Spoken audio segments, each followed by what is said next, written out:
I'm not going to be the person to tell you here, go out and still buy a house anyway or buy an apartment anyway. The first time I felt really broke now was everybody is concerned about their money, but nobody really wants to talk about it. she developed a habit of complaining about things. Yeah. Like we just had a great day and the one thing goes wrong and she will just harp on the one negative thing. If that doesn't fit your economic reality right now, do what's best for you. Quit your 9 to 5 and start a business. The money will come. Yeah. No, that's terrible advice. In the words of our Queen Mother Spice, it's a big deal. It's a big moment. It's a big moment. Let's see if we can help some people for real, for real. That's my one ask of you. Absolutely. Promise? Absolutely. Promise. Ladies and gentlemen, boys and girls, it is July. And one thing I want you to know about July is that Nonda nice, but July is even nicer. Welcome to No NDA, your favorite podcast, also called Nonda. It's not a sad show, bad show, dad show, weird show. It's for those who like education, entertainment, everything in between. So if you're here and that's your thing, you're in the right company. I'm super excited for July because this is our season finale. Yes, July is our season finale. Not one episode, not two, all 5. And in this season, season finale, we're going to be doing big giveaways. Like giveaways. By the time you say giveaways, there are more giveaways. So if you're not subscribed to our YouTube channel, do that right now. We're trying to get to 100,000. If you're not following us on TikTok, do that right now. We're almost at 70,000. If you're not following us on Instagram, do that now. We're almost at 25,000. So I'm just happy to have you guys here. And enough rambling, let's get into the show. Our guest today, I wrote down what I do. I started to write down thoughts about people. Instead of just going bio, I wrote down thoughts. And I have her as someone who makes wealth and wealth building accessible. I have her as a CEO for real, not a fake one. She is a journalist. That's how I was first introduced to her. She is an entrepreneur and I would say a shark, like real Shark Tank kind of ish. The CEO of Money Media and author of Money Mission Workbook.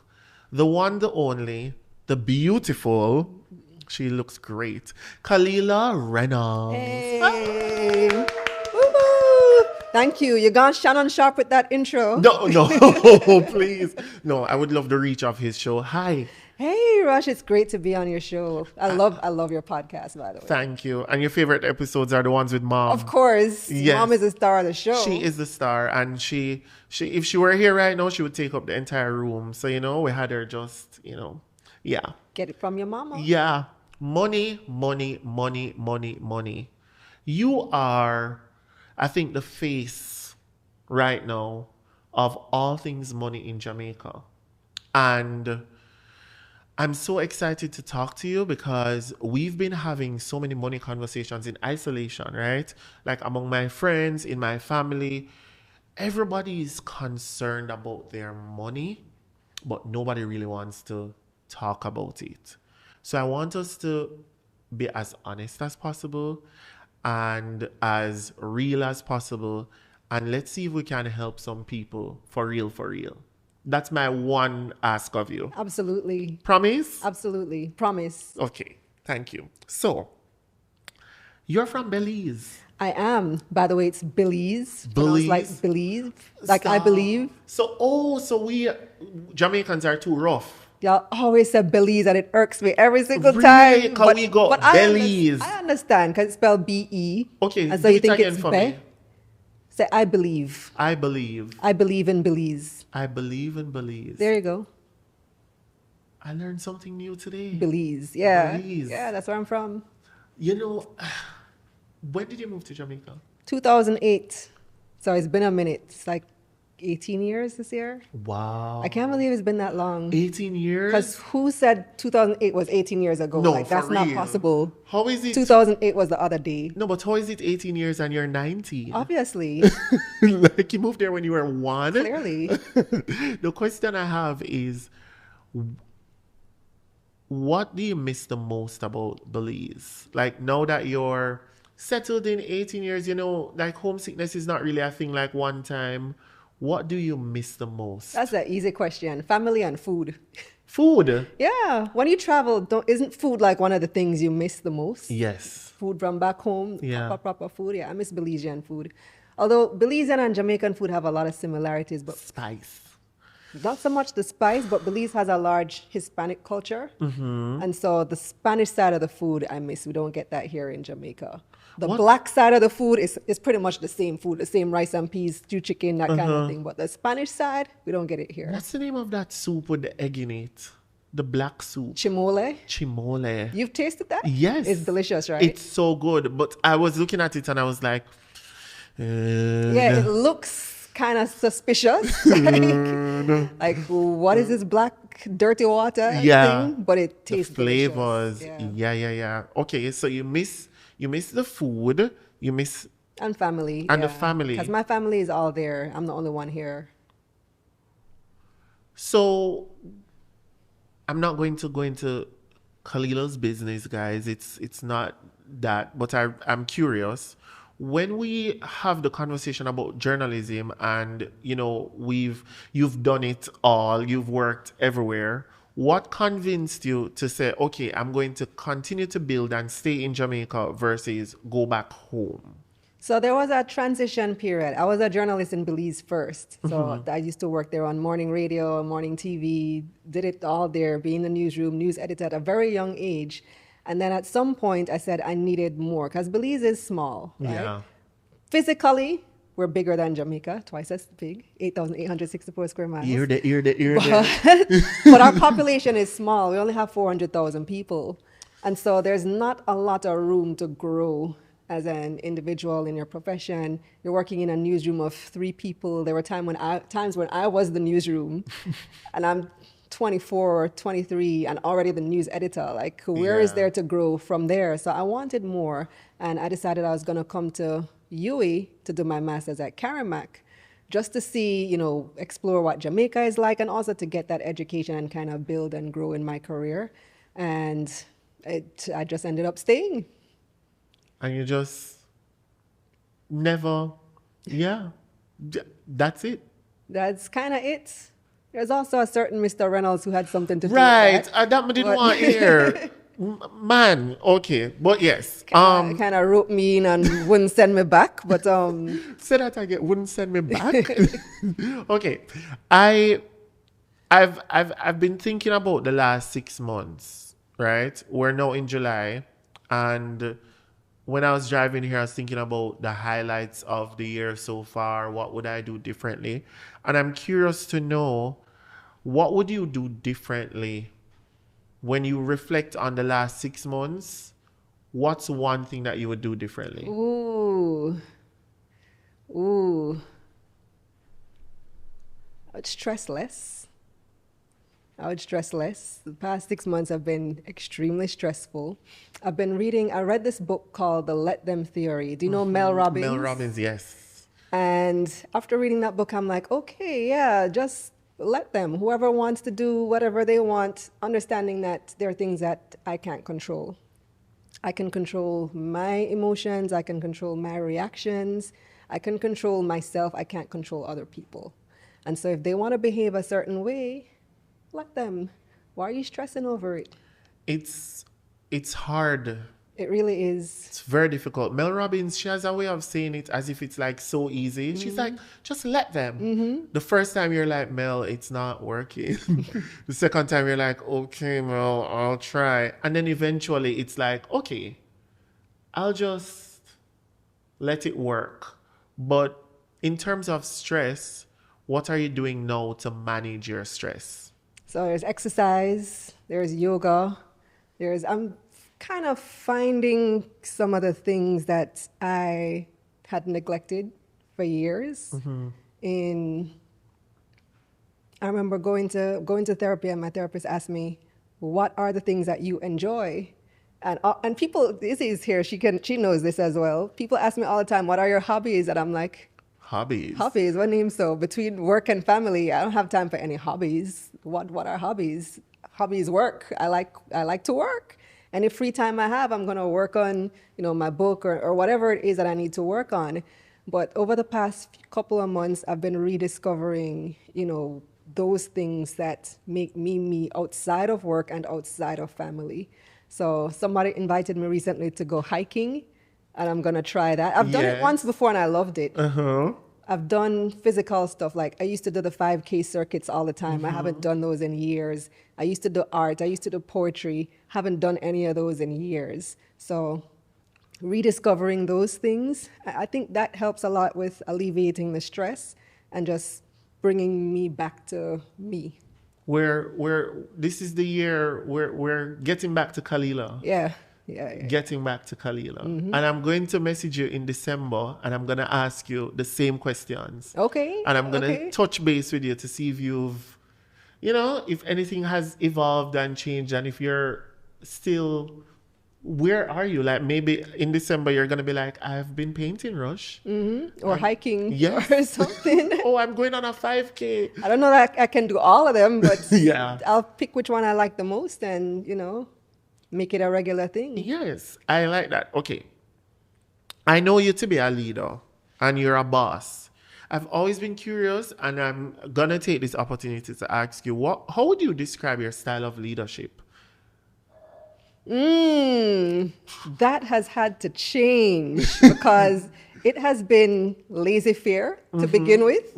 I kind of let people do what they need to do and make their mistakes. But as time goes by, you kind of have to crack the whip and tell people, especially. So I have had a problem in both business and in personal life with communicating expectations and anything that involves confrontation. Like, you're not doing something how I want you to do it, but Yeah. I'm not going to tell you. Oh. And then all of a sudden you're fired. Oh, you're that girl. You're just like, it's fine. It's fine. Then June 5th, you get a letter. I hereby inform you. Okay. So you're working on that. And I think I'm working on that. I think in relationships, in leadership especially, you have to communicate your expectations. When somebody's doing something wrong, you have to communicate that and let them know and give them a chance to fix it. I think that's really important. It's hard when you're the non-confrontational type of person, which I tend to be, but you have to overcome it if you're going to be successful. I think sometimes I'm so happy that we got this up. We're here sitting down, because I realized that I always perceived, so like even you saying that you're not really confrontational, right? I always perceived you to be like Boss bitch. stern, like very like, and I realized you're shy. Yeah, I'm very introverted. I realized, and I'm like, oh, so because even when you walked in here, I was like, hi, Kalilah. I'm like, oh, she's balanced. She's flowing. Oh. Yeah, I'm not the life of the party. That is like, when I asked you about your leadership style, I thought you were going to say the other way around. That like you're working to like come down. Interesting. I wonder if it's because of your association with money and I people think so. thinking that Yeah. money is intimidating and men and yeah. Okay. What were you listening to on your way here?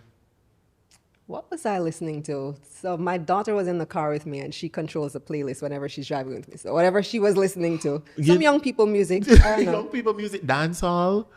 I don't even remember what it was. Do My you know- mind was far. Your mind was far. Do you know who Doechii is? Yeah, I do. Okay. You're on your way. You know Billie Eilish. Yeah. Okay, so you know the young people things. Okay. Yeah. Okay, so I'm gonna do one finish the lyric. Oh gosh, from one of those? Yes. Oh my goodness. Birds of a feather. Flock together.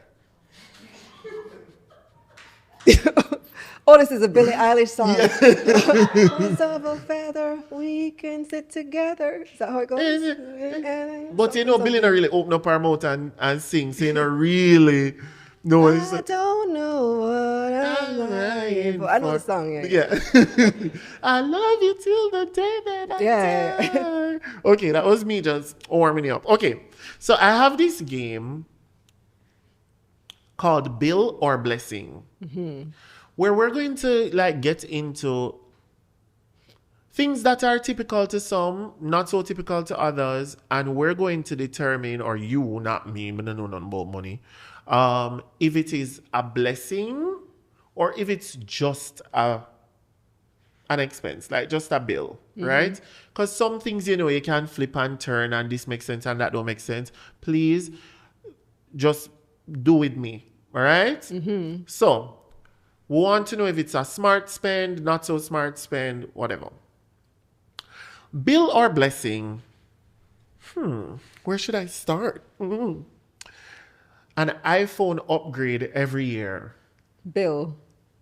Not necessary. No. You can do without that. Not, It's the same thing every year. not even if you're like, oh, I'm a content creator. No, but not every year. So you can do like 3-4 years. Probably about 3 years is good for an upgrade, for a phone upgrade. Okay. Unless something is wrong with your phone, like you damaged it or something. But it doesn't have to be every year. Question, do you run the budget in your household? We run it together. Really? Yeah. And it's like, do you do like meetings and so on, or? We recently started doing meetings. Yeah. It's a new thing. So serious. No, Kalilah no, is such actually- an adult. No, so how our household has worked for the past, we've been together 15 years. We met as fully grown adults, already having our own lives, our own bank accounts and stuff. It's not like my mom who got married at 19, my grandmom who got married at 17. You're building a family together from the start. You're entering adulthood together. My husband and I met when we were already adults, already have jobs, already have, you know, our established stuff. So we ran our finances separately for the most part. But since we bought this house now, The house. everything changed, and we realized that we really need. So he had his bills that he paid, I have my bills that I pay, and we never really mixed finances much. We discussed certain things, like big things that are coming up, but we never really joined in that sense until recently. Because with the house is just such a big commitment that Yeah. it flipped a whole lot of things. How we used to do things just wasn't working anymore in terms of finances. So now we have a whole spreadsheet, and we have our monthly meetings, and we make that work. So this was not supposed to be the next question, but I'm going to go with it because I just feel to. I'm having a debate. A lot of people are having debates about whether or not we should be buying or renting. I even have like a scenario here. Somebody sent me something. I can literally read it to you right now. I'm throwing the entire podcast on its head. I'm just going how like the thing comes up. This person said, because I messaged some of our favorites, like people who always, and I was like, guys, Kalilah is coming. Don't tell anybody. Do you have a question? Somebody said, I'm trying to buy an apartment, but my mortgage would end up being substantially more than I'm currently paying in rent.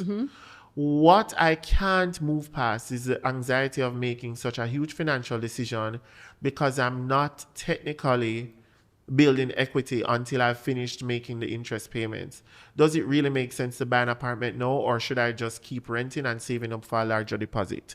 It's the question that's plaguing all of us, especially those of us who are in that 30 to 35 pool. Yeah. I really want to hear your thoughts on that. No, that's the reality. It's something that even I think about now that we have the expense of this mortgage, and we've been renovating the house for 2 years and the house is still not finished, and there's just always something to fix on the house, always something to do. It's a legitimate question. And when you do the maths, especially in Jamaica where we have high interest rates compared to the United States, right?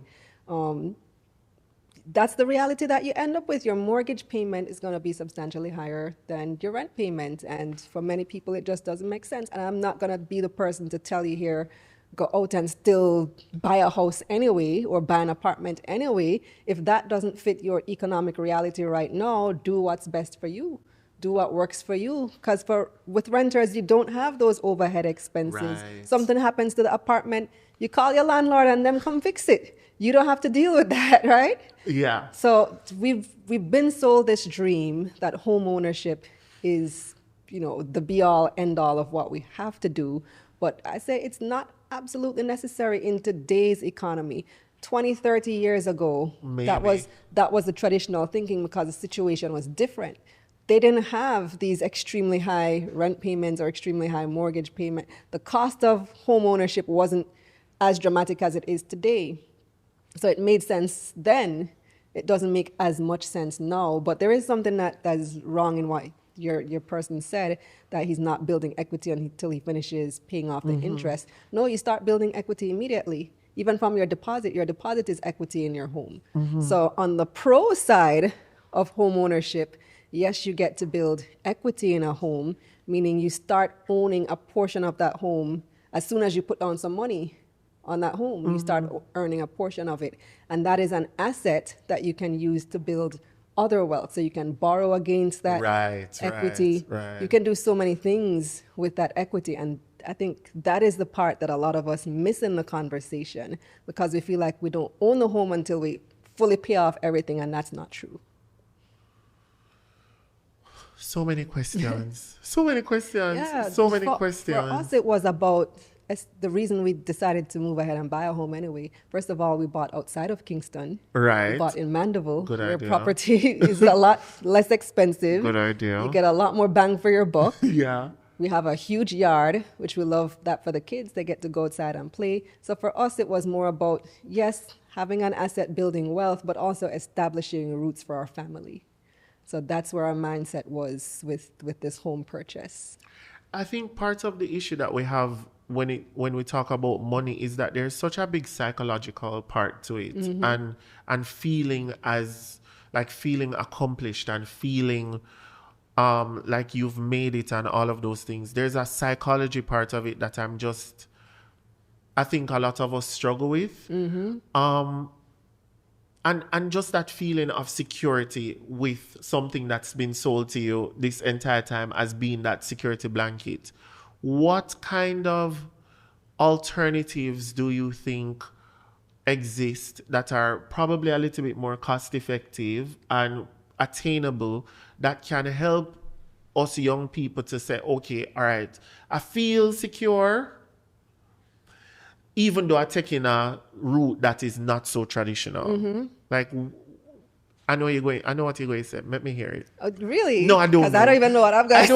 I don't know what you're going to say. I'm lying. I was thinking pooling resources. So in the United States, for example, roommating is very common. In Jamaica, everybody feel like they must have their own place. So we complain about the high cost of rent, but you're complaining because you are looking to take on that full cost all alone. So between rent, JPS, light, water, car payment, all those things, you're taking it on alone, as opposed to with a partner or a roommate or a spouse, because many of us have delayed marriage for various reasons. I'm not knocking it. Women are not taking the first man that come along anymore, not getting married as young, pursuing careers, delaying childbirth, all of that for various reasons. But it also means that we have less time to pool with a spouse, to pool resources. And that legal contract between yourself and a spouse really helps to protect you when you're trying to build that wealth together. But that's not the only way. So if you're a young person in your 20s, you want to live in Kingston, and you're saying, oh my gosh, $150,000 for rent, $200,000 for rent, find a friend and roommate. Make a friend. And split the bills. And it's crazy because in the US, as you're saying, Or a listen, sibling. you know the girls in the US. You meet somebody from the US and you say, hey, let's go to your apartment. They're like, oh, I have to call my roommates. They live with 3 people. Yeah. Meanwhile, we're just like, no, I'm a big man. That's how they afford it. Yeah. Because them New York rent expensive. New York for a box, Kalilah, I saw you turn, you twist and you turn. It's crazy. I think we're at that point now where people have to start considering that. But it's tricky, because again, social media, you know how social media is. Welcome. apartment tour. This is I'm living here. My house have to have the aesthetic. Oh, it have to be white. Me no want an orange wall in my house. Me no want a lavender And wall. also, live with your parents as long as you can. Girl, let me Check tell you that free something. rent. Let me tell you You something. want your independence, but It's a really, really solid way to figure out your finances while you figure it out. Like, I was against check it. the free food. You know how expensive food is? No, let me tell you something. Oh my goodness. Talk about things like laundry, right? Like when I started living alone, I was like, wait. When my mother find time for buy toilet tissue, fabric softener, this, that, and I'm just like, the expenses just keep adding up. But pooling resources, I get it. Okay, fine, I'll try it. Have you ever pooled? Well, you're pooling resources. Yeah. Right. I forget to say, right. You know that we were doing Bill or Blessing? So let's continue that. Oh yeah, we got sidetracked. No, because I have more, but I was just like, yeah. Going on vacation with your credit card. What would you say that is? Would you say that is just a bill? Some people like to just be like, spend the money, tap the card, make it go on, vacation. You have to take it anyway. Where you going to do dead? Meaning with your credit card when you don't have the money to pay it back? Or with your credit card when you do have the money to pay it back? Because there's a big difference. Kalilah, stop shouting at me. I'm sorry. Meaning with your credit card. Let's do both scenarios. So ideally, I use credit cards for everything, right? Because you get your points. Your points make sense. You get your airline miles. Discipline, Kalilah. So we just booked a trip to Belize, family of 4. My husband's not going, so me and 3 kids. And we only had to pay the taxes, all miles, because we use a credit card to pay everything and accumulate the points. And Belize trip is not cheap. No. One ticket is $1,300. Right. And it's 4 people. Right. That's a lot of points. It's a whole heap of points. Yes. So you be paying it back. Okay.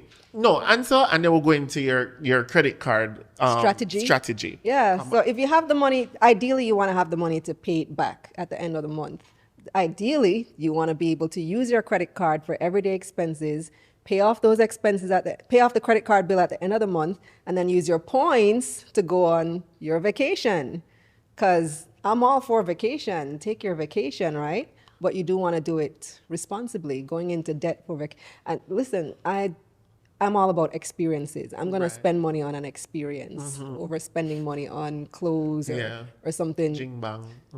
Or what? Jing bang. You know what jing bang is? What's that? Jing bang, Jamaicans, knick-knacks. Oh. Like, karochi. I use another Jamaicanism to explain a Jamaicanism. Just like a lot of stuff. So like you go into like a Jamaican's house and you see curtain, just like this, and you say, in here full of jing bang, man. I don't know that one. I know Karouches though. Yeah, but you can walk with that one for the next time. Jing bang. Jing bang. Okay, yes. All Continue. Right. Yeah. So ideally, spend the money on your credit card for everyday expenses, stuff that you have to buy anyway, groceries, food, light bill, water bill, all my big bills, they go on the credit card. And then you pay them off at the end of the month with your salary, right? Pay it off in full, as much as possible in full. And then you accumulate your points rapidly because you're using the credit card every day for every single thing. And then you use the points to go on your vacation. Got it. It's not as linear as I thought, huh? Because I was like, oh, what if you paid it off? What if you didn't? You're just like, no. Over the year, spend, pay it back, use the points, go on vacation. You see why I need the money mission workbook? Yeah, exactly. So whether it's miles or cash back, you get the benefit. And some cards have all kind of benefit, like they allow you to do rent-a-cars. It's not just the flights as well. Some cards have different travel benefits. So let's go into the elephant in the room, the credit card strategy. While we're off air, I told you that I'm happy to announce that after months of lamenting on the internet that I can't bother with the credit card, I've finally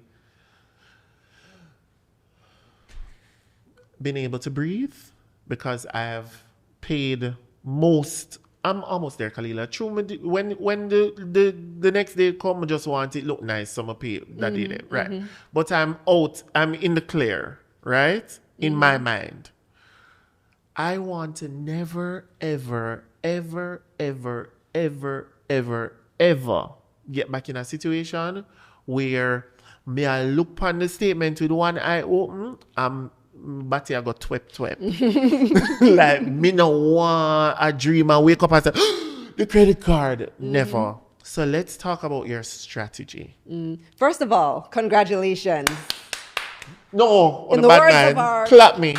In the words of our Queen Mother Spice, it's a big deal. It's a big moment. It's a big moment. Thank God burp. No, Yes. I've been there. As a matter of fact, that's one of the things that led me to start learning more about money. So yes, there was a stock market stuff there, and we're going to get there in the conversation. But before that, I had a whole heap of credit card debt I was struggling with as well.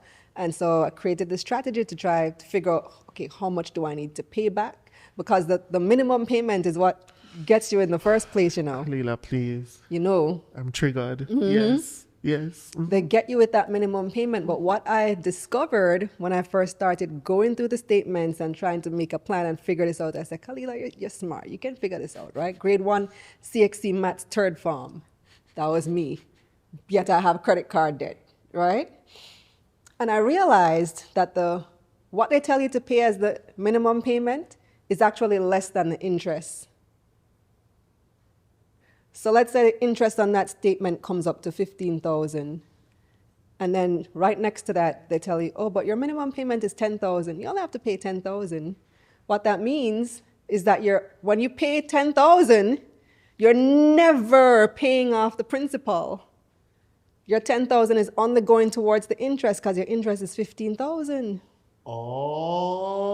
Okay. And then, okay. So you only paid off $10,000 of the interest. You still have an extra $5,000 of interest. And that interest is going to accumulate more interest next month. Plus, you don't even touch the principal yet. And that's how they get you. That's the debt trap. That's how they get you. And so... Okay. And so in Mission 2 in the Money Mission workbook, we go through creating that strategy to figure out what is your true minimum payment. How much is the true amount that you need to pay to be able to pay off this credit card or this debt in whatever time period you decide. So it is not enough. Okay, let's go through scenarios. If my balance, not the minimum balance, what I need to pay overall is 100,000, right? Mm-hmm.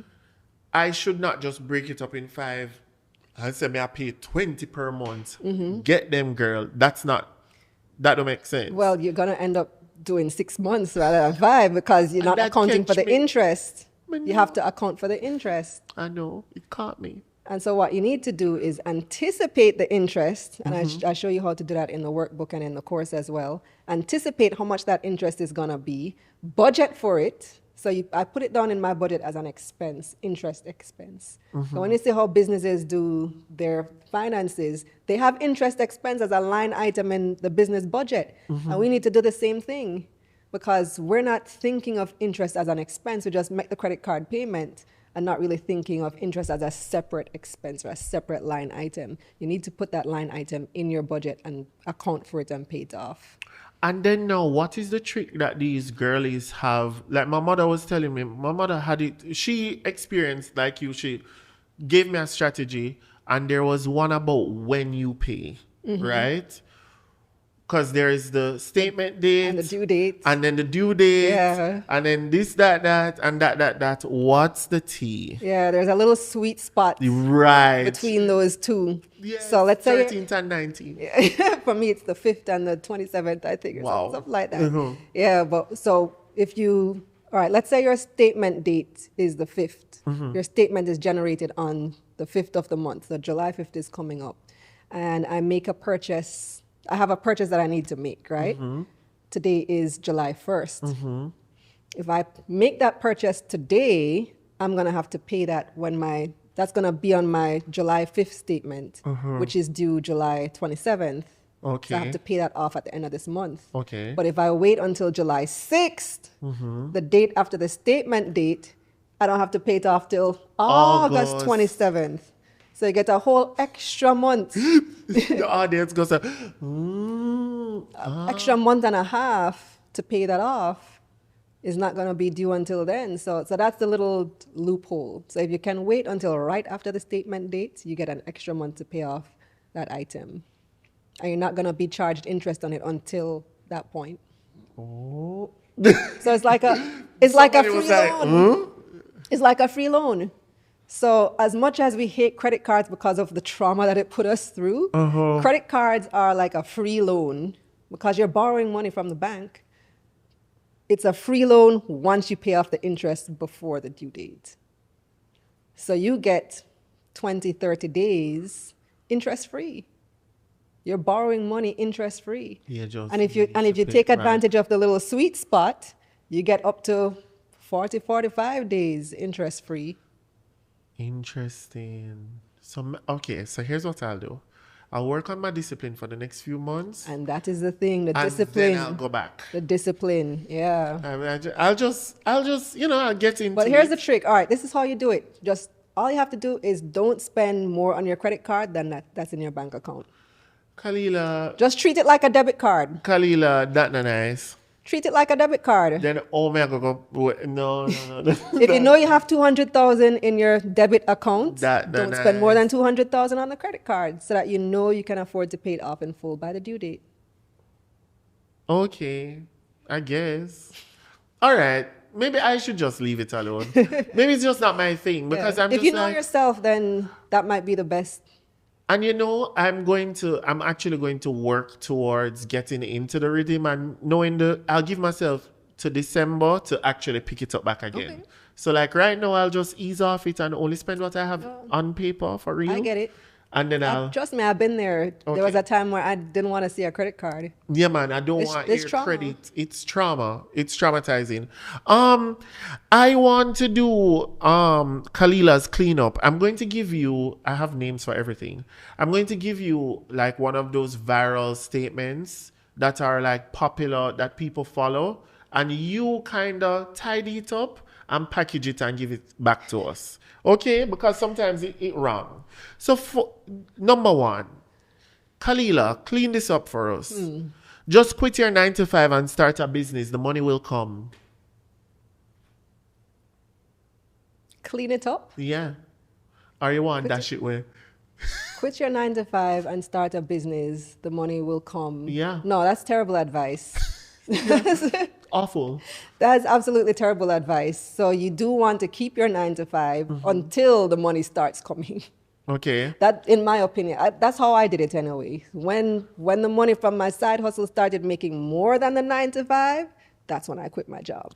Honestly, that's the one regret I have. When I decided to leave my 9 to 5 law and take on content creation full time, I really wish that I stuck it out a little bit longer, because at that time the earning from the side, from YouTube, did not overpower what was happening in the main, and so it wasn't sustainable. And then I was like starting to resent what I loved so much, because I'm like, I thought that this was going to work, and it was going. But you were young. You had youth on your side. 23. No kids. None. No major responsibilities. Were you still living at home? Yep. Still living at home. So you could afford to take that risk. Yeah. So it's all about balancing the risk. So now somebody like me, I'm 42, I have kids, you have a mortgage, you have all these things. I can't afford to take that kind of risk. The same risk that a 23-year-old can take. Yeah. Do you guys know that TikTok sound that say, I'm not like you. I ain't got no kids. I don't have to go as hard. That's the truth. Yeah. My mother always tells me that youth is on my side, and I get angry because I'm like, but try. She's like, Rush, you don't understand. When you're getting older, you have to kind of like make really measured risks. You have to be much more conservative and deliberate. But when you're young, that's the time to take the risk. So cleaning up that statement, that statement is fine if you're young and you don't have many responsibilities. Yeah. go ahead and do it. Take the risk, bet on yourself, right? You have your parents to fall back on. Awesome for you. If it works out, great. If it doesn't work out, you're still fine. Yeah. You're still fine. But if you're older in life, you have responsibilities. You can't be taking that kind of risk. No, you have kids at home and you're like, Mommy will figure it out. There's somebody on TikTok said the money will come. No, like crazy. Clean this up first, Kalilah. You need to pay off your student loans. Stop owing people. No, you don't need to pay off your student loans, no. Student loans are one of the lowest interest forms of debt. And people feel like, oh, but because it's $30,000 out of my pay, I just want to get rid of it. But how are you going to get rid of it? Some people want to put it on a credit card. Student loan is like 6% interest. Credit card is like 45% interest. You're not gonna. That is not a wise financial decision. Wow. Even if you try to like put it on a debt consolidation, that's 20% interest versus your 6% interest on your student loan. So you're not gonna get much lower than that on the market. So don't be in any rush. Don't be in any rush to pay off a student loan. Like honestly, my student loan amount is like $13,000 per month. Yeah, not bad. And I'm just like, me not trouble this. This all right. It's not going anywhere. And people are like, why don't you just pay 26 per month and 52? So by the time the year done, you know, no student loan. I'm like, it's not troubling me. So think of debt like this, right? The important thing with debt is knowing that interest rate. And if you can make a higher return somewhere else, then pursue that something else, right? So if you are paying 6% interest on your student loan, but you can take, so that $13,000, you can take that payment and make 20% in an investment, whatever it may be. Maybe investing in a business that you're starting to run. Make the 20%, pay off the 6%, and keep the remaining 14% as your profit. Kalilah, you need the Money Mission workbook. Yeah. I need it. I need it. Speaking of which, No. let me show No, it. Let me show it to the camera. Kalilah, listen. So I messaged her. Let's get this money. As a matter of fact, let's do our first giveaway. I messaged Kalilah and I said to Kalilah, I'm buying 2 and I beg 2. So we have 4. We have 4 Money Mission workbooks to give away. Okay. We're going to give away 2 on YouTube, 1 on Instagram, and 1 on TikTok. Okay. Cool? They have to, the Instagram girlies and the TikTok girlies, you have to be following nondapodcast and you have to be following Kalilah.money. Yeah. I love it, by the way, because every time I type money, you're up there. Crazy. Perfect. You see your mind? Yeah, man. So you have to be following both of us. What do you think our question should be? Or you don't want them to answer a question? It should probably be something about what we were talking about just now, about the debt and the credit card. Yes. Okay. So if you want to win a Money Mission workbook by Kalilah Reynolds, comment down below and tell us what is one of the rules of having a credit card. You gave some rules. I did, yeah. Yes. So, at least so she 3 had things. a strategy. Give us one of the strategies for credit card usage. Okay. Yeah, that's a Comment good question. down below. Comment down below. One of the strategies, anything. So it can be anything. And the YouTube girlies, we're going to give you a question closer to the end of the video because we know you like the long form. So keep on watching. Okay. If you love what... no. Yes, I'm going to do it. If you love what you do, you'll never work a day in your life. Clean that up for me. Lies. Who said that? Who said that? Do You know watch Real Portia Housewives? Williams? You watch Real I Housewives? haven't watched it in a while, Oh. but Who said who that? said that? No, That is not true. it's not true. I love what I do, but I work. Hard. It is work. Hard. And listen, there's always going to be parts of the job that you don't necessarily like. Because, yeah, you love what I'm sure you love doing this podcast. Do you love planning the podcast, finding the guests, calling the people, I love dealing it. with the invoices, finding the sponsors? Do you love every single part about the podcast? Probably not. Kalilah, sponsors. Let me just have a business conversation with you quickly about entrepreneurship and sponsorship.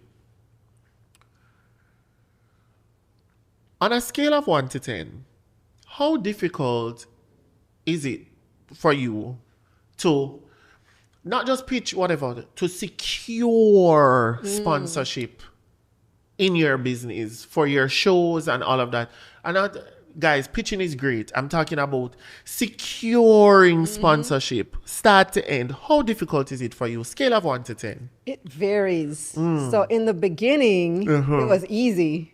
Yeah, man. It was easy because my show, Taking Stock, was something that the market needed. It didn't exist. And there were all of these financial institutions that were looking for something like that to sponsor. So it was super easy. I pitched them the idea. Everybody said, yes, I have all this money. Things are great. Yeah. And then COVID hit. Stock market goes down. Nobody wants to invest. All the marketing, all the agencies are cutting their budgets. And it's not so easy anymore. So in the beginning, it was 10 is the hardest or the easiest? Hardest. So in the beginning, it was a 1. It was easy. And then it became not so easy. It went down to probably a 4, maybe even a 3. Now it's getting a little bit easier again. Yeah. Part of it is because, you build a brand for yourself. So we get a lot of inbound requests. I don't have to do as much prospecting and going out there and pitching to brands. They're coming to me a lot more than they did in the beginning. My hardest, I think having the conversation about what it should be is easy. You see the finish line though, I find it very difficult at that stage, like right when you're about to get to the finish line, because people get a little lazy, like they're over it, right? So they're like, oh yeah, I did forget to send you that, oh, let me call Mary from accounts. Oh, right. Yes, man, we need to meet. Do you have any advice on closing that deal? Yes, so I had to learn. So during the slow period, I really had to learn how to do sales, how to prospect. And I took a whole course on learning, sales strategy and learning to use a CRM. I'd never used a CRM before. I'm a journalist. I mean, about customer relationship management software, and figuring out, okay, what are the stages in the sales cycle and how do you reach out to the prospect? There's a whole email sequence and the follow-up after 2 days. So I learned all of that last year. I invested in that heavily, invested time and money in that course and learning that, and it has paid very good returns. It's paid very good returns in helping to. So now I have a strategy and a system. Why, Kalilah? Now you have a system that helps get you over the finish line, because you're right, people forget to send the proposal, you forget to send the contract, and then you don't get paid. And then the invoice goes out or doesn't go out, and it kind of just dies an ugly death because you didn't follow up. Death by follow-up. Or they didn't follow up, or whatever the case may be. But when you use the CRM software now, it reminds you when you're supposed to follow up, what is the next step. So this is the sales cycle. You're going through all the stages of the sales cycle. I'm going to literally write that down, and I'm going to do some research. It made a big difference. And then what I did is I trained somebody on how to do that. Of course you did. They do it for me. Of course she did. Of course. Kalilah trained somebody on something that she also learned and built out her business. Well, I paid a lot of money for it. It have to work. It was expensive.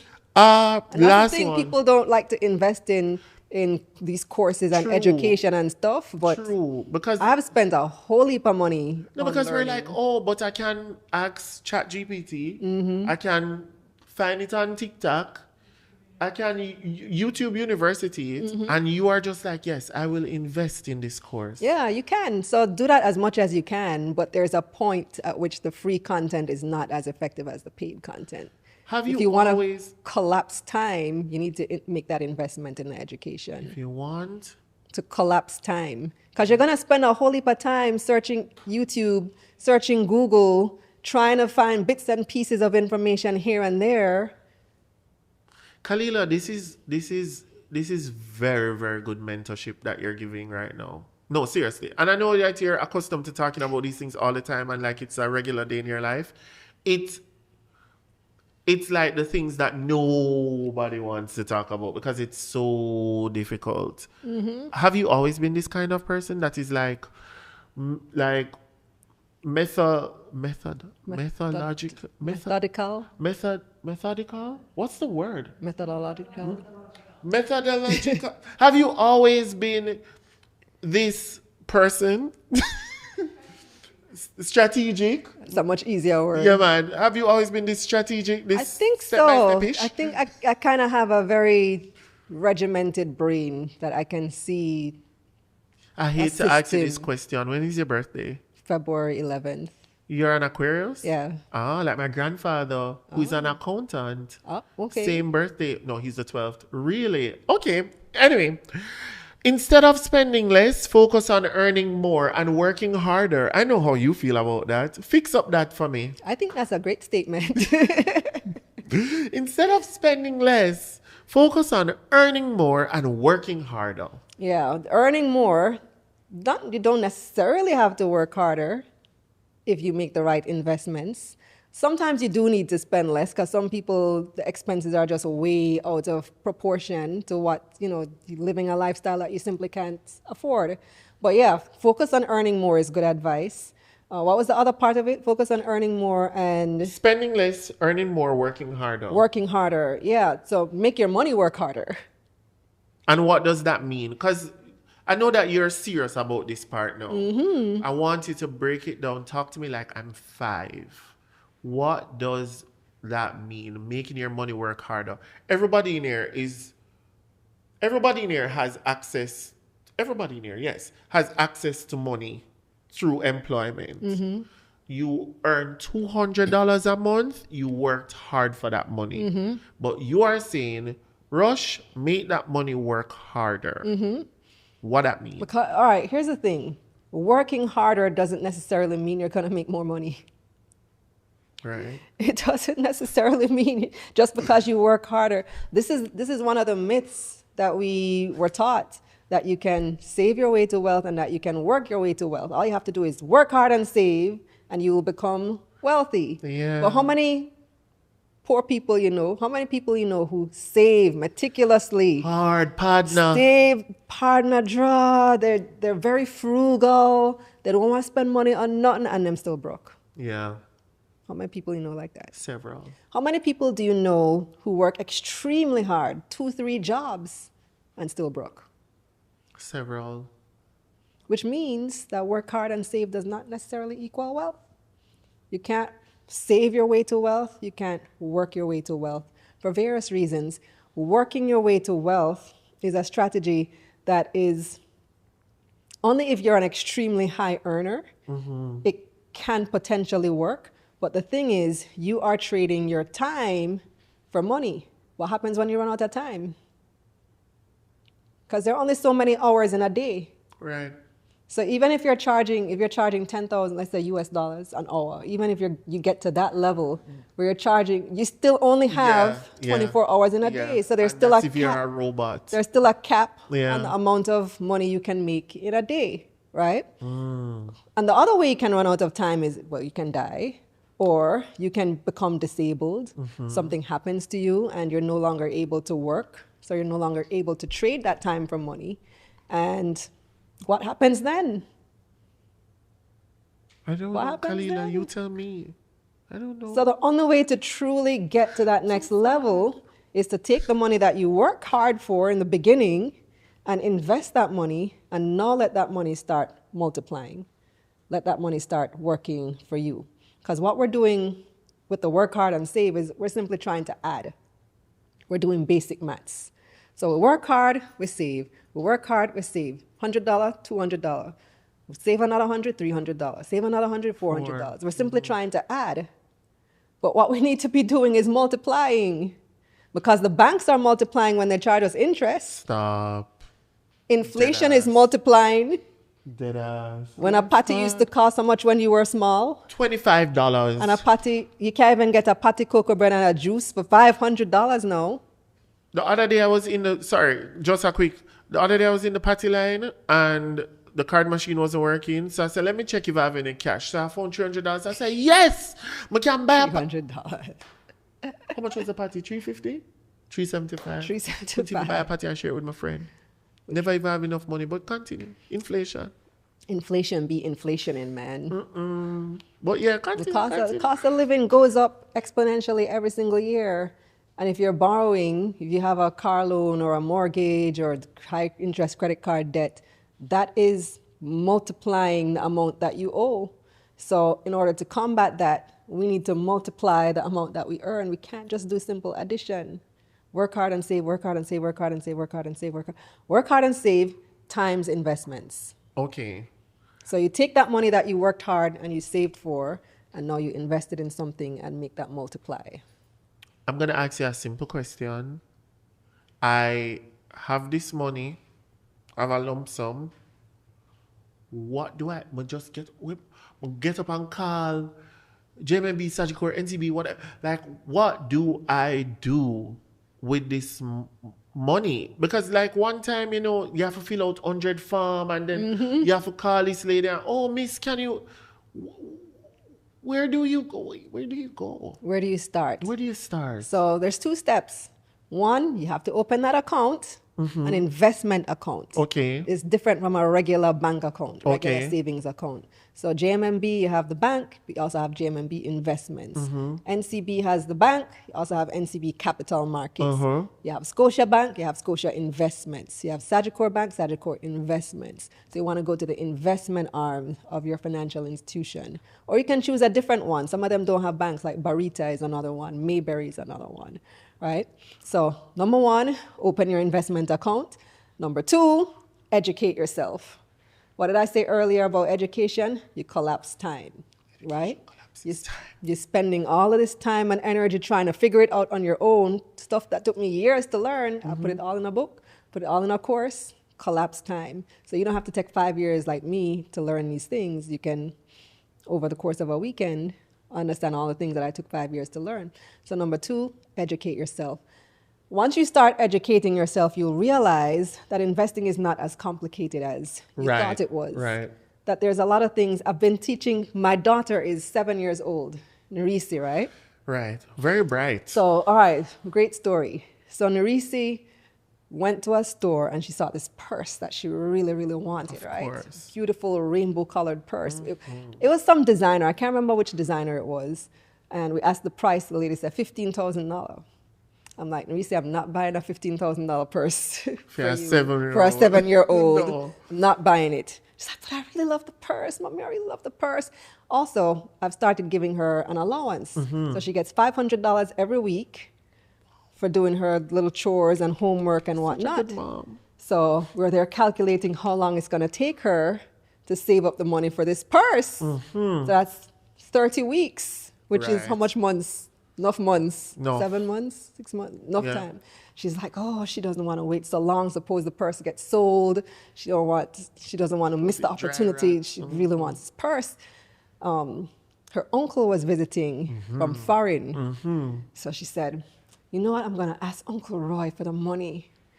So how much is that in US dollars? So it's about 100 US. So I'm going to ask him for 100 US so I can buy this purse. So I'm like, okay, good strategy. And I'm going to tell him that, Uncle Roy, you didn't get me anything for Christmas or for my birthday, so you should give me this 100 US so I can buy this purse. She practiced her strategy.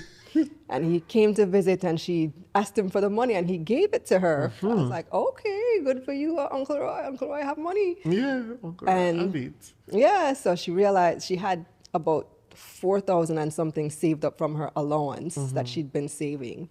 And now she has this money from Uncle Roy that's going to convert at up to about 16,000. So she had also previously been bugging me to open an investment account for her. I told her the investment account, you need 20,000 to open an account, depending on where you go. It varies. But I told her it was 20,000. So she now maps this thing out. She's like, oh, I have 4,000 from my savings allowance. Is your daughter, you know? I have Is your daughter? 100 US, 16,000. She nobody want a purse. Mommy, that's 20,000. I can open the investment account now. I'm like, yeah, but I thought you wanted this purse so bad. She's like, but now that I know that I can get my investment account, I want to do that. I don't need this purse. And I was so proud. I was like, wow, that's a real mommy moment. So she started asking me, what should she invest in? So your daughter. It's your daughter. Funny enough, I'm not the one who taught her. It's a book. It was a kid's book. I bought it at FinCon last year and I gave it to her. She read it and she now telling me all these things. I thought I taught her these things. You're just like, it's me. She's like, no. She's like, no, I know it from the book. It's from the book. It's not you. It's the I wish I remember the name of the book so I could share it so you guys can order it online. But yeah, so now she wants to invest. She asking me what she should invest in. I said, well, what companies do you know? Think about Jamaican companies that you know. First one she thought of was, guess? Fontana. Fontana. You know all kids love Fontana, right? All kids love Fontana. They love it. It's like a candy store. They're like, all the toys, kids love Fontana. So I'm like, do you know you can become an investor and owner in Fontana? She's like, really? So Fontana is on her list. Wow. I said, think about other things. What about the snacks that you like? Her favorite snack is the donut from Honey Bun. So I'm like, did you know Honey Bun is listed on the stock exchange? She's like, Honey Bun, yes, that's my second one. You've created a monster. Trust me. She's not going to be like, at 7. Investor. I didn't learn this stuff till I was 35. No, and I'm learning at 31. She's at 7. She's at 7 and she has her first 3 stocks picked out. The third one is Trans-Jamaica Highway. Good one. Good one. My grandfather told me to, but I didn't, I don't listen. That's my problem. But anyway. So she has her first 3 stocks. So it's as simple as thinking about, okay, what are the businesses that I patronize all the time? Because the more you patronize them, the more money they're going to make. And you as a shareholder, it comes right back to you. It's interesting you said Fontana. It's actually crazy. Because remember I said I had giveaways? I actually have a giveaway from Fontana. Ooh. I have a giveaway from Fontana. We love Fontana. By the way, the workbook is available at Fontana now. You know, say, what me like about you, you're always on your Zoom. You're always on your Zoom. Where else is the workbook available? It's only Fontana and Amazon. See it there? So you know it's a Fontana at place. Okay. Fontana has several locations. All you have to do is comment down below and tell us 3 of their locations. Remember, say them acquire Monarch Pharmacy. the other day. So they have more locations. So comment down below and tell us 3 Fontana locations. Easy question. Huh? Easy question. Easy. For a chance to win a $10,000 gift certificate. And that can get you things in Fontana. Like it can get you Mother's Day gift, Teacher's Day gift, whatever gift. Or graduation, or you can buy a bedspread. Like it all depends. So you must be following Fontana Pharmacy on Instagram and you must be following Nondapodcast on Instagram. This is where we're going to post it. Comment down below. 3 locations, Fontana, easy. $10,000 gift certificate. Things nice. Nonda nice. Hashtag Nonda niceness. Period. But yes, no, I love to give away things. I love to. Okay. We've been talking money. Kind of want to talk to you about family quickly. Okay. Family ties. Because I was saying to you earlier that people talk about money, but you as a mom, I want to know how that influences your decision making, even like, how one helps the other. So I guess I want to know, how has motherhood helped you in business? I'm going to come with a question, though. So I've been a mom since I was 19. I had my first child at 19. Why never know that? You don't know my big daughter? No, but I just, you know big daughter, but you never do the maths. Do the maths, because I'm like, wait. Wow. Yeah, I have a 22-year-old. Wow. Wow. Wow. I have to drink out of my real buckle. Wow. And so that played a big role in my early adulthood. And in fact, still now, because she's 22, she still lives at home and still have responsibilities for her and so on. But it helped. I couldn't take the risk that you took at 23 because I had a kid. Yeah. I had a child at that time. And so making those decisions has to always be bearing in mind that you have this responsibility. And at the time, it was me alone as a single parent. There's not much that I could rely on her dad for. He's to this day, very unreliable. And so it really does make you a lot more conservative when you have those little people who are looking up to you. Yeah. Because when they're hungry, you can't say you don't have it. Yeah. And that's the thing when you're a single parent and you ask the other parent who is less involved for money, and they say, oh, I don't have it. They have the luxury of saying, I don't have it. And there are no implications for them. They can just say, I don't have it. Yeah. Yeah. But she's hungry. What am I supposed to do? Tell her I don't have it? I don't have food? The school fee needs to pay. What am I supposed to do? Tell the school I don't have it? You know, you don't have those luxuries when you have to do things on your own. That same way when you have family responsibilities. So it definitely shaped a huge part of my character early on, having that responsibility. And sometimes I feel like it was a blessing, all right? I'm not going to say it wasn't a blessing, but sometimes I feel like it was done to kind of help to shape me because my life was probably too easy at the time. Yeah. Because I grew up, you always hear successful people with these sad stories. No, not you. No, they had these traumatic childhood stories and they've been through all these struggles. Totally get it. I grew up in a 2-parent home, middle-class household. I went to a great school, had a happy childhood. I didn't have no struggle. Yeah. Things were great. I was on track to just be an amazing, happy, carefree person. And then boom, pregnant at 19, right when I was about to go off to college to study. Wow. And so I feel like that was there to teach me, maybe to give me some struggle, I don't know, to forge my character. But yeah, it's been a blessing. It really has, watching her grow, helping her out, and then now starting over with a new family.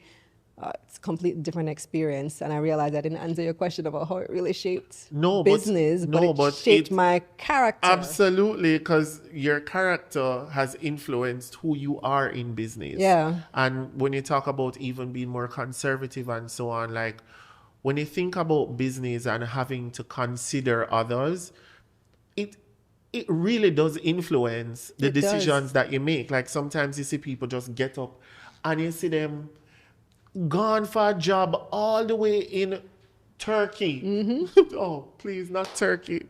Not Turkey. Thailand. Turkey is a little touchy for Jamaicans right now.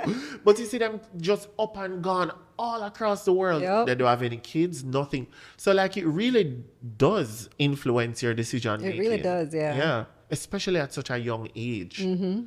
So yes, you did answer my question. Thank you. Okay, good. Yes. What's a lesson that you learned from your husband that you use in business? Double your price. For true? Yeah. He used to always tell me that. Really? He used to always tell me I'm not charging enough. Uh-huh. Always, always. Man have audacity, you know. Man I will have the tell audacity. you as one. I don't care. Mm-hmm. Anything. Where you're going to say no, all right. Somebody will say yes. Yeah, in the beginning, I was so reluctant. I'm like, but that's too much. I can't charge that much. And then come to find out, other people are charging even more than that. Kalilah. And then he would say, I told you, but you don't want to listen to me. That is like one of the biggest shocks of working in this space. When you thought that you were charging so much and you find out how much John Brown charged, mm-hmm. and you said, are you make them now the more budget? Mm-hmm. Are you? I know you. It's crazy. So double the price. Yep. And it's worked out. Mm-hmm. And when you find out that you were charging X amount because you're trying to be reasonable, and then they end up not going with you, but going with somebody else who you know charges more than you, that's when you start saying, no, man, I'm not going to have no consideration next time. No, and that's something I'm actually unlearning in business because I've never had a platform like this before. And I think that having a platform like a podcast or a show or something like it forces you to look at the dollar value differently because it's not just you. Mm-hmm. So I'm a lot more detached from it in terms of feeling and taking it personally. And I realize, I should have always been charging more. Mm-hmm. I was way too thoughtful, way too kind. They were given the discounts that nobody asked for. Please. Not only that, when them decide them not choosing you, it was never gonna be you. So when, no matter how you go low, oh, I'll give you a 50% discount, they say, and I still don't want to work with you. Now what? And they'll pay double to the other person who they really wanted. Yes, who have line item for this, that, and the third. If you see some of these bills, you're just like, oh my God, I'm ridiculous. I should have just charged more. Yep. Wow. Wardrobe, makeup, transportation, travel fee. Hotel, sleepover. Everything. Kalilah, please. It's true. What's something you do at work that you think you could transfer to your home life? Yeah, so we were talking about it earlier, which is being confrontational is not a good thing to say about being at home, but I think communicating when things are not as great as they should be, right? Because like I said, I'm non-confrontational. I don't want to have that conversation. I'd rather just leave it on the sidelines. And then what happens is it just builds up and builds up and builds up until you get vexed and you explode one day. Pressure bust pipe. Pressure bust pipe, exactly. So I've been learning to do it in the work environment. I'm still working on it at home and trying to communicate when there's an issue. Okay. I'm going to do some rapid fire and then we're going to wrap because we could talk about money all day long, right? I wanted to ask you, it just crossed my mind to ask you this. Do you think that, and I mean, I discussed it on the last podcast that I was on, and I think that, I don't know if you were posed the same question, I didn't get to the end, but like, do you think that the girl boss mentorship movement, do you think that it is fake or do you think that it's misunderstood? Have you found in business that you've been able to create community with other women, or have you found it difficult? It's a very loaded question because I've had different experiences with it. Early on, I was all in, right? All female empowerment, yes. And I joined Rachel Rogers' group, and I was on that whole trajectory. Went to ROI in Puerto Rico and did the whole conference thing. Made a bunch of friends, and we're all supporting each other. And we were having our Zoom calls once a month, and we were doing our thing. And I don't know. I guess it tends to happen when women get together. Something always mash up the dolly house. Something always happens and things kind of go awry. But even with that, I would still say that there is a value in having that community. So even before we got to the point of it mashing up and we don't meet anymore, there was a lot of value that I gained from that experience of even going to ROI, meeting those women, developing a fellowship here in Jamaica with the Jamaican chapter, quote unquote. We've taught each other a lot. And I think it's absolutely necessary because, yes, you have the old girls networks in Jamaica. Right. Not as strong, I think not as close-knit as the old boys networks. Right. Mm-hmm. And so women need that type of fellowship, that connection with other women. We need to tell each other the secrets, share stuff with each other, share resources with each other. It doesn't exist to the level that it should, partly because, and I hate to say it, but sometimes women just bad mind each other, But I will say this, I liken it to that phrase where they say it's better to have loved and lost than never to have loved at all. Wow. So I had that love for this group of women and we kind of fell out, but I'm still happy that I had that experience. So it's better that we had it than never had it at all. I love that. Okay, let's do these rapid fires. Are you ready? Yeah. I hope so. Rapid fire for chewing on Kalilah. Ooh, okay. No, slow fire, rapid. It's not that rapid. It's called money memory lane. So we're going to just go down the memory lane and you tell us in like 15 seconds, Rush, please be serious. 30 seconds to a minute. Okay. You tell us how it felt. Share the story. Give us how it made you feel. Okay? Your first paycheck ever, your thoughts, like what was going through your mind? I'm rich. I got money. Oh, same. And funny enough, my first paycheck, I went to the bank and I stood in line. It was the same day that civil servants got paid. And at the time, You didn't have, did we have ATMs? I don't remember. I'm that old. But you had to go to the bank to cash and stand in line to cash your paycheck. And I stood in line for a good hour, and I got to the front of the line and realized I was at the wrong bank. No. And them time then. I was at the No. wrong bank. I handed the teller my paycheck, and she looked at it and she's like, "This is not a Scotia bank check. This is." Wow.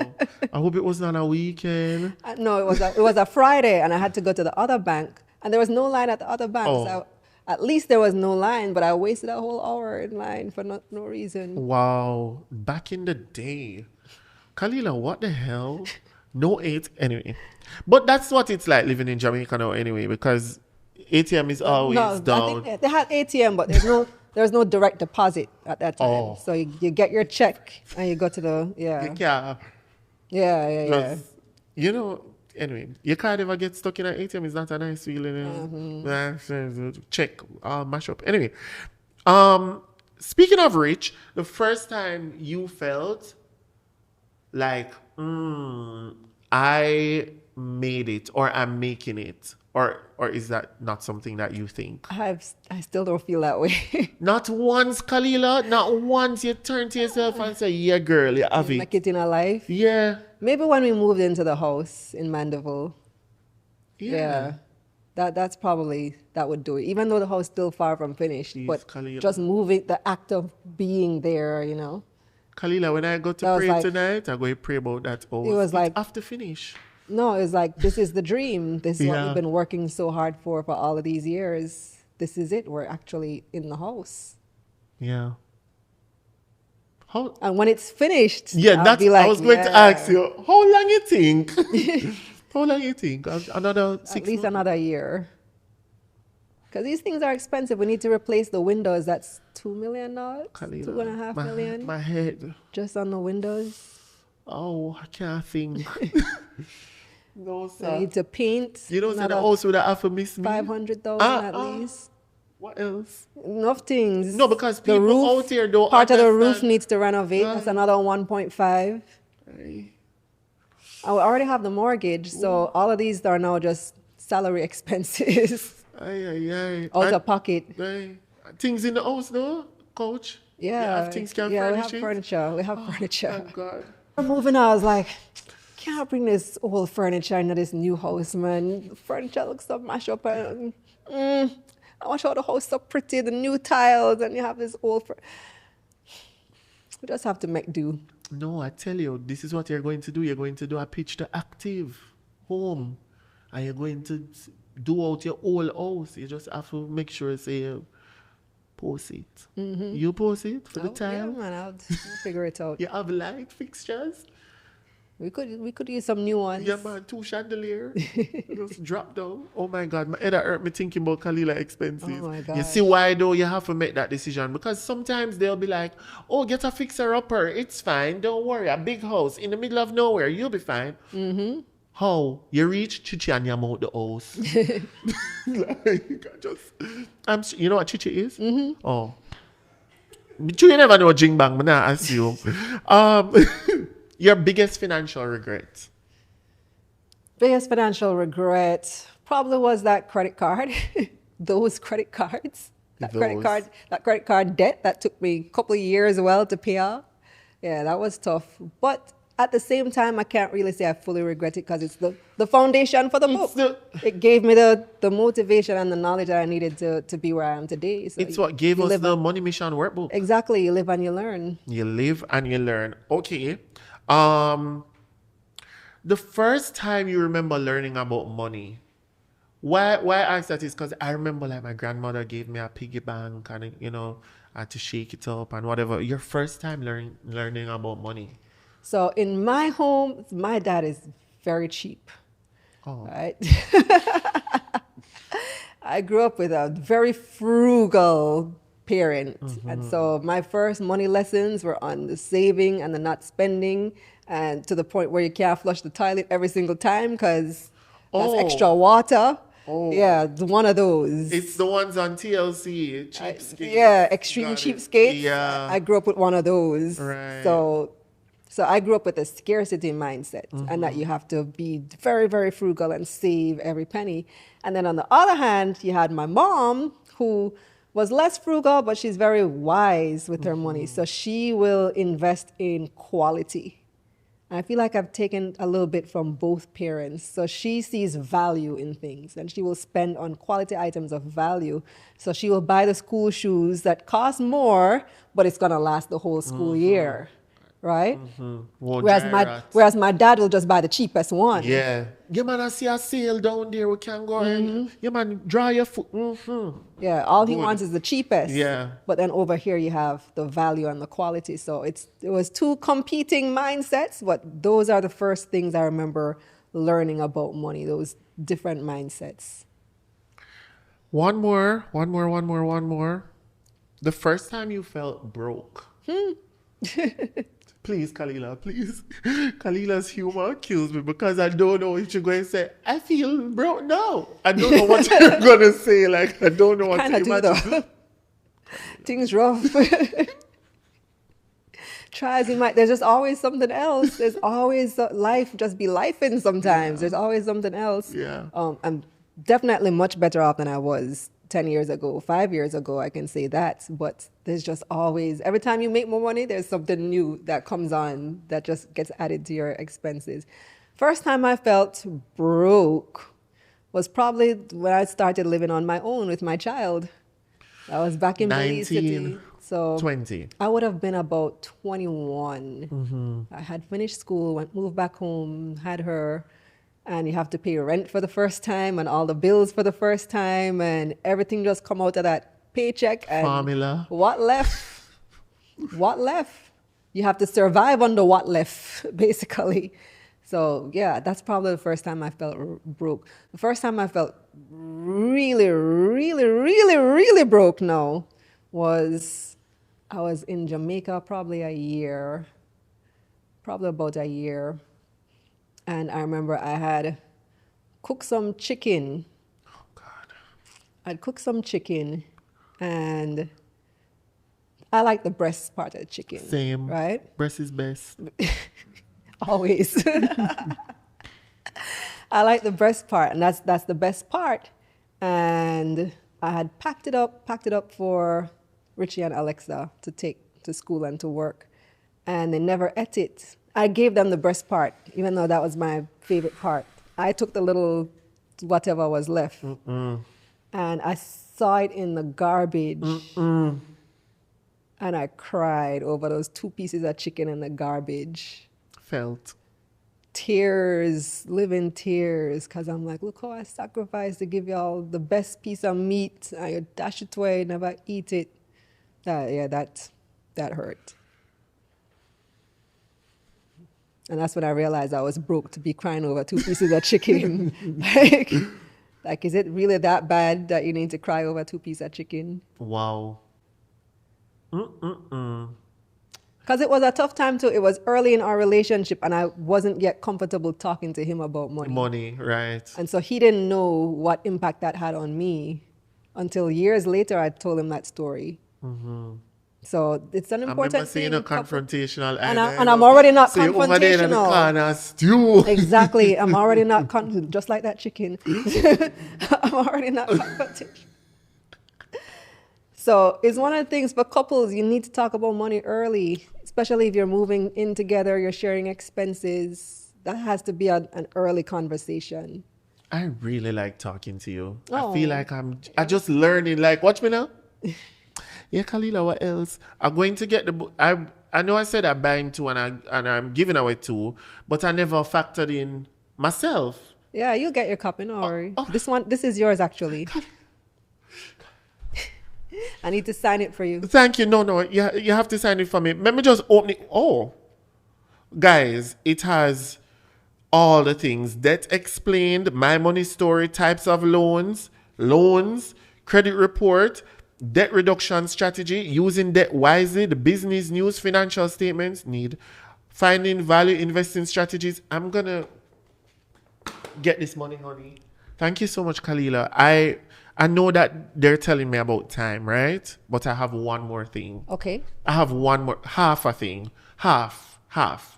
There's this one question that I got that I just feel like I wanted to close with the answer, and that's it. Ready? I started working a year ago, and my mom takes an allowance from my salary every month because she's on my account, even though she's still working in a decent job. She says it's for all that she's done for me. We do not live together. She calls it a pension of sorts, and I don't know why she needs the money, and it doesn't feel fair to me. Some people in the audience, what do I say to my mom? So she has access to, I'm not understanding. She's a big man. Why doesn't he have his own account? Why is your mom on your account? She's a big woman. Yeah. No, as in, it's a girl. Oh, sorry. Yeah.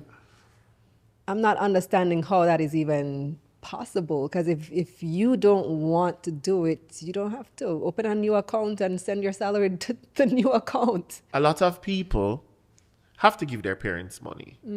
Like it's a rite of passage. It's just like, okay, I need this money from you. I've sacrificed so much. I need it.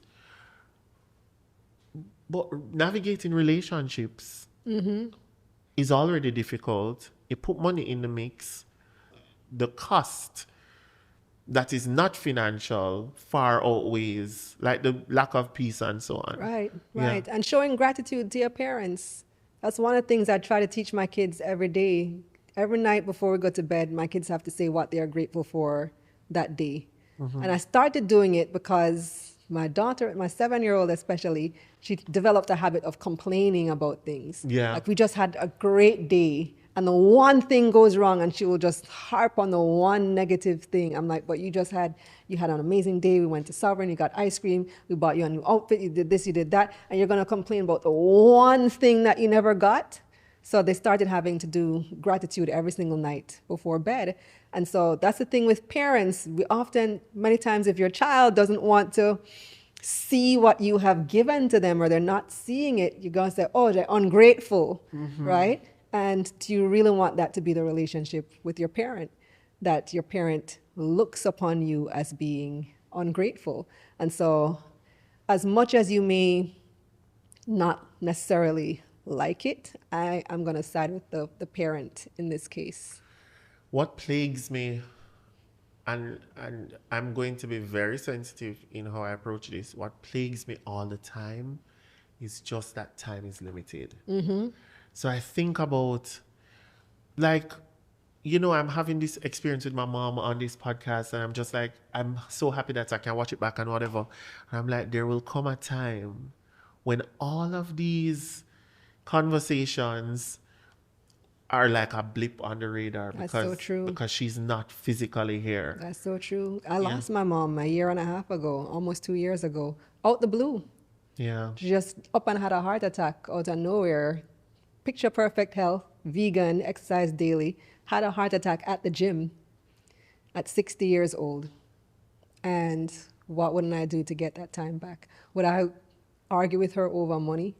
That just seems insignificant, at this point in time. So, yeah, I would say preserve the peace with your parents because, like you said, time waits on no one. Time is limited. You don't know when you would ever get that time back.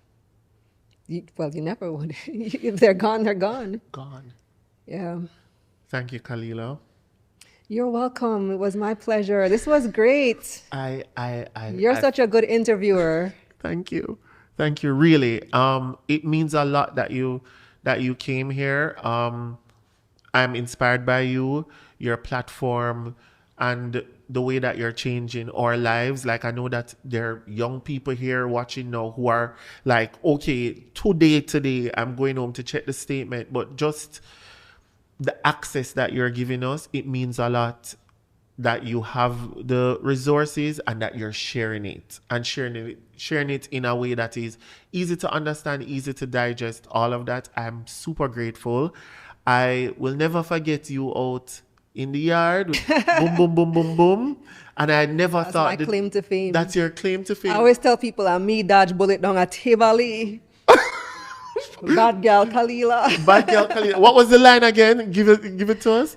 There you go. Another barrage of gunfire as the area comes under attack.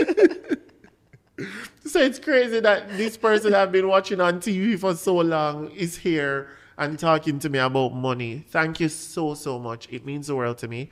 And I just want to thank you for your giveaway and the sponsor. I think you're a sponsor of this video because not only are a guest, but you're giving Money Mission workbook. Okay. So thank you for sponsoring in that way.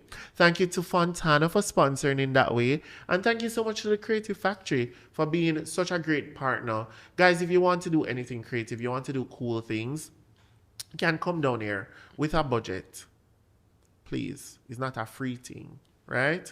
But thank you so much for watching. Guys, the last giveaway, I have to do the last giveaway.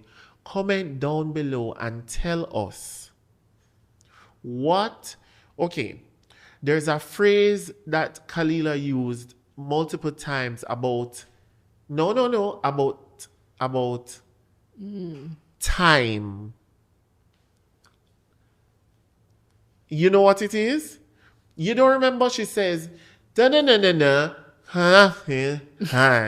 She said something about why it's important to go and do the course, why it's important to learn, why it's important to outsource, why it's important.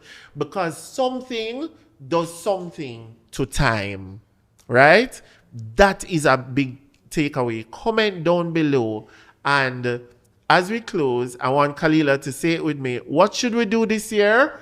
Let's get this money. Thank you, Kalilah. Thank you guys for watching. Bye.